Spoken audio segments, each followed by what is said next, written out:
So what's going on for Valentine's Day?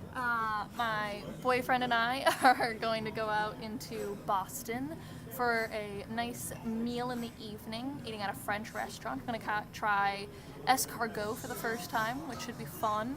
And then I think we're just going to go for a walk and do some like window shopping, but we're getting dressed up really nice and hanging out. I got him a watch for Valentine's Day. So he's adventurous? Yeah, very. Escargot. I know, very adventurous. I've never tried it before. We might even do lamb. We were talking about either doing prime rib or lamb, splitting the entree. And then we're getting an amazing dessert. It's like a creme brulee, but it's dairy-free because I'm lactose intolerant. I'm very excited. And he planned all this for you? He did indeed. All his doing. Yep. I wouldn't say he's a narcissist, would you? I don't think so. No, I don't think so. All right, well, I hope you have a great time. I think we will. It'll be fun. So what are you doing on Valentine's Day? I don't think we're going to do much. We'll probably end up watching almost an entire season of Game of Thrones because Wednesday is our days off. And if we're getting real crazy, we might order some Chipotle and maybe get a bottle of wine. But it's probably going to be a typical Wednesday for us. Will there be any I love yous? There will definitely be I love yous. There may even be some adult time at some point during the day, but nothing terribly exciting. All right, so you agree that it's kind of a Hallmark holiday? Oh, absolutely. Absolutely. I mean, why is there one day for us to declare our love for one another when you can do that every day? It's not a measure of love. No, certainly not. And if you don't do something on Valentine's Day, it doesn't mean that you love or don't love that person anymore or less. Right? Absolutely. All right, thank you. Anytime. Hi, everyone. It's Susan with the Narcissistic Abuse Journey Alliance. It's that time of year again, folks. Valentine's Day. Well, besides being a Hallmark holiday, it occurred to me this year that I really didn't know the origins of the day. It seems that way back in Roman times, Roman men, in drunken stupors and naked, between February 13th and 15th, would sacrifice a goat and a dog and then whip women with the hides of the animals they had just slain. Young women would line up for the men to hit them. The women believed this would make them fertile.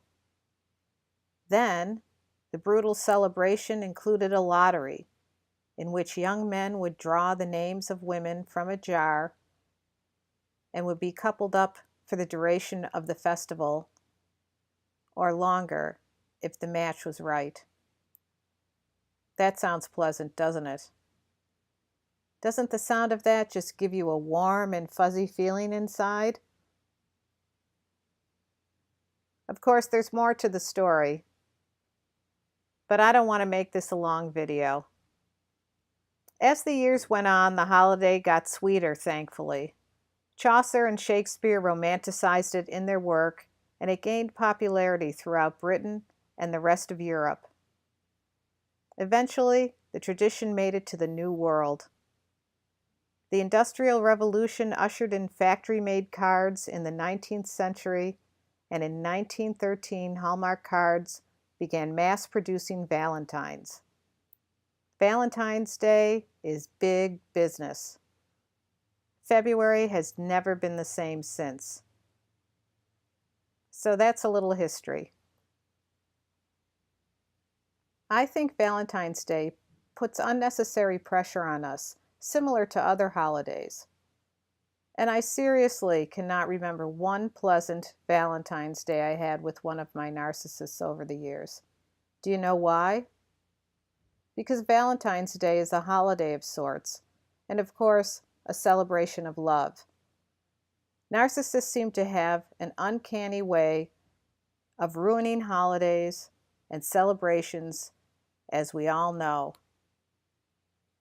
And the narcissist is not about love. They're about the dupe. They're about fake love, and they are completely insincere. On Valentine's Day, we realize on a certain level that we are just being played once again, and not with someone who sees us and loves us for who we are. A narcissist, having a limited capacity or no capacity for empathy, doesn't see us at all. They don't want to know what makes us tick. People who possess empathy want to know what makes us tick. Observing and learning about your partner's past behavior patterns are very important too, and can be very telling. Always watch what people do, not what they say. Talk is cheap. The narcissist is all about the fluff talk, flapping their flufferizing gums. Even covert or introverted narcs flap a good fluff.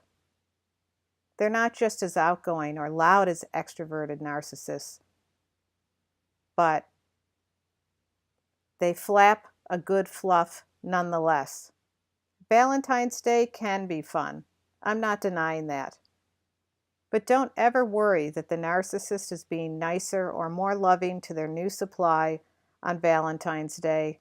They are not. They are repeating and will repeat the same dysfunctional behavior patterns over and over and over again with their new supply. It's cyclical. They can't stop. I'm going to keep on saying this again and again, and I've said it in my other videos. They are not having a better time with their new supply. They just keep on repeating the same behavior. A true hardcore toxic narcissist starts getting bored within 4 months from the start of the relationship.